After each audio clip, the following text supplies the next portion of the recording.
Hello, hello. What's up, my friends? Welcome back to another episode.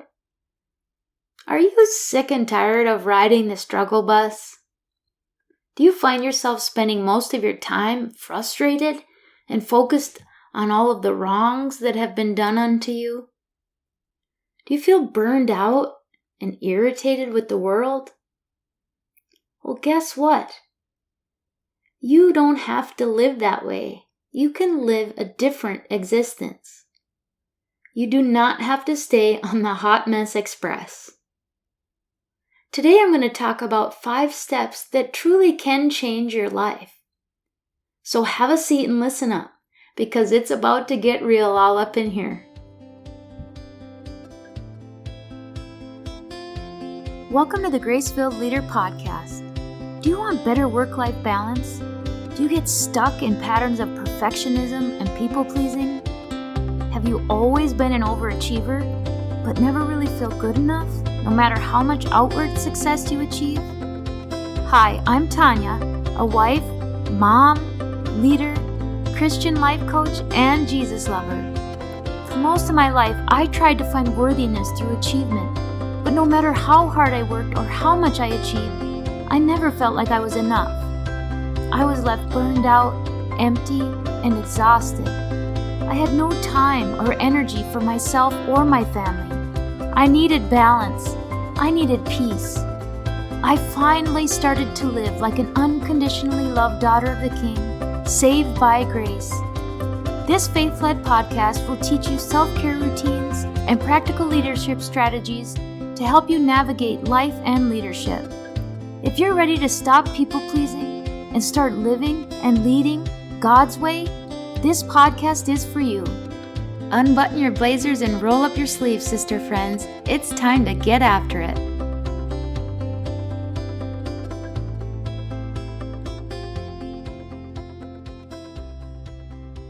Okay, first of all, I have to come clean and fess up. Not so very long ago, I was living an existence of exhaustion, frustration, resentment, negativity, and burnout. I literally felt like there was no hope for a better future. And if I'm not careful now, it's still easy to get trapped into thinking that again, especially if I watch the news and see the direction that the world is headed, or if I focus on the difficulties that we've encountered over the last several years. But beyond challenges in the recent past, I also spent a lot of years thinking of my story and my future from a very limited perspective. I can see now that I created a narrative in which I was limiting my potential to my own negative beliefs about myself, rather than claiming the powerful story that is mine through Christ. So many of us are choosing to live a narrative that leaves us pitiful versus powerful. It makes us a victim rather than a victor. We believe the lies we and the enemy tell ourselves, and they become our story. By telling ourselves these negative messages over and over, we are actually wiring our brains to live that negative existence. Sure, we experience difficult situations in life, and there are external forces that do contribute to our experiences. But the major contributor to how we actually experience life on an ongoing basis is how we choose to respond to and interpret our experiences. I shared with you in a recent episode my journey toward walking and living in a heart knowledge of God's love for me and how that has changed how I experience life. Well, I was thinking more and more about that and about what the key is to sustaining that reality. There are aspects that are about the doing. It's about intentionally and routinely spending time in the Word, praying, spending time with God, quieting ourselves long enough to listen to what He has for us? All of the things we talk about on this show. But it goes deeper than that. It has to be an actual change in our brain at the cellular level. I'm going to explain what I mean and connect the dots from the perspective of a physical therapist, which I am. Much of my career as a clinician was actually spent treating patients who had suffered a stroke. A stroke results in an area of the brain being damaged, either by loss of blood flow or from a hemorrhage or bleeding in the brain. Whatever area of the brain that is damaged determines what functions or body parts are impaired. Many decades ago, the approach therapists used to treat stroke patients was different than what it is now because of what we now know about the brain. Oftentimes with a stroke, patients are left with half of their body not very functional. We used to teach patients how to function by just compensating for that loss. In other words, we focused on strengthening the good or unaffected side, learning how to do daily tasks using only the uninvolved side of the body, and sort of just bringing the weaker side along for the ride. We were using the brain pathways that were still good and intact and have been developed over years and years and years. With that approach, it meant that the side of the body affected by the stroke really was not exchanging a lot of information with the brain. So the brain was not stimulated or forced to take back any of the functions lost on that side. We did not know that the brain was actually capable of change at a cellular level, assuming there is adequate undamaged brain tissue remaining. We refer to this ability of the brain to be changed as neuroplasticity. Now, the brain will only make the changes available to it by being forced to do so. In the case of a stroke, a brain can develop or strengthen different pathways to recover some of the function of the affected body parts by being forced to do so through repetition. We have to repeatedly make the brain aware of that body part and challenge it to be used in functional activities in order for the brain to build new pathways that will communicate with the affected side. It can take weeks and months to hardwire those new neural pathways. They often will never be exactly what they were prior to the stroke, and sometimes the damage is too significant to allow for great recovery. But I have witnessed monumental change as a result of applying these neurodevelopmental techniques with patients who have suffered strokes. We essentially are rebuilding the roads or the pathways that talk to one another. It's the body giving feedback to the brain and the brain giving feedback to the body to function. Now, looping this back to where I started. Much like our physical functioning, we develop neural pathways when it comes to our thoughts, feelings, and actions.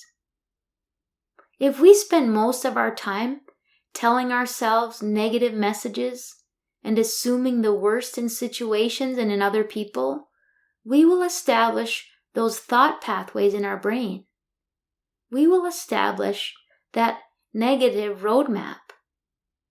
Those thoughts will in turn impact how we feel about life and situations, and our feelings will impact how we act or respond. At a minimum, they create the perception we have of our own existence. If I consistently tell myself that I am insignificant, incapable, unworthy, inferior, that is the story I have created in my brain. Thus, that becomes the reality I have created from which I experience life. And I will walk through life putting that story out into the world.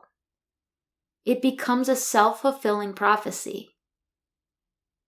On the other hand, if I repeatedly tell myself that I am significant, I am capable, through Christ I am worthy, and in partnership with God I can live abundantly, eventually that will change how I feel about myself, and that will change how I experience life, because I am building new roadways, new neural pathways. I will then walk through life emitting an energy that says, I am capable, I am redeemed, God is for me, and I walk in freedom and abundance. Practicing that change in narrative over and over and over is what will rewire your brain. You won't have to pretend that that is how you feel. You will feel it and walk it because you have changed the neural pathways in your brain. You have made the change at a truly cellular level. It will be your new reality, your new story. So here are the steps that I would advise you to take to start to change your narrative if you want to live a story of abundance. First of all, you need to take notes of the stories you're already telling yourself. Are they filled with self-doubt and negative beliefs about yourself or others? Second, you need to look for God's truth about who you are. And the only reliable source for that is His Word. It is filled with truth about who He is and how much He loves you. Next, you need to replace your old worn-out stories with God's truths and make that your new story. You need to practice telling yourself that new story over and over and over and over. You need to keep yourself immersed in God's truth. And finally, number 5, when those old negative thoughts creep in, you need to bind them up, cast them out, and replace them with truth. In 2 Corinthians 10:5, Paul tells us, we take captive every thought to make it obedient to Christ. Again, those 5 steps to start to change your narrative. Number 1, take note of the stories you're telling yourself. Number 2, look for God's truth about who you are and start to tell yourself that story. Number 3, replace your old stories with God's truths. Make that your new story. Number 4, practice telling your new story over and over and over. And number 5, when the old negative thoughts creep in, bind them up, cast them out, and replace them with truth. So let me ask you this, my friends. Do you want to live life as a victim, or do you want to live in victory? Do you want to be pitiful or powerful? Do you want to live a life of scarcity or one of abundance? Truly, the choice is yours. Change your story and you will change your life. Until next time, may you be truly grateful and grace-filled. Friends, if you're struggling to make that journey from a head knowledge to a heart knowledge of who you are in Christ, if you're struggling to know that you are worthy of the gift of grace and love that God has for you, if you need a partner on that journey, I'd love for you to reach out to see if Christian life coaching is for you. Go to gracefilledleader.com/coaching. Again, that's gracefilledleader.com/coaching. May God bless you, my friends.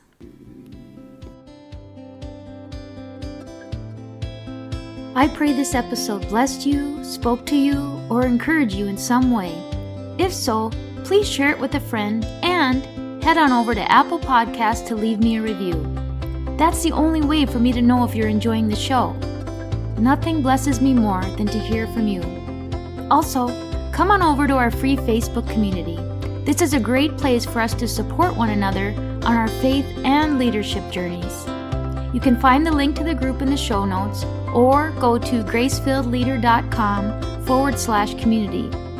If you have questions or content ideas for the show, please send me a message on SpeakPipe or via email. Go to gracefilledleader.com/contact and leave a written or voice recorded message. I would love to know how I can best serve you on the podcast.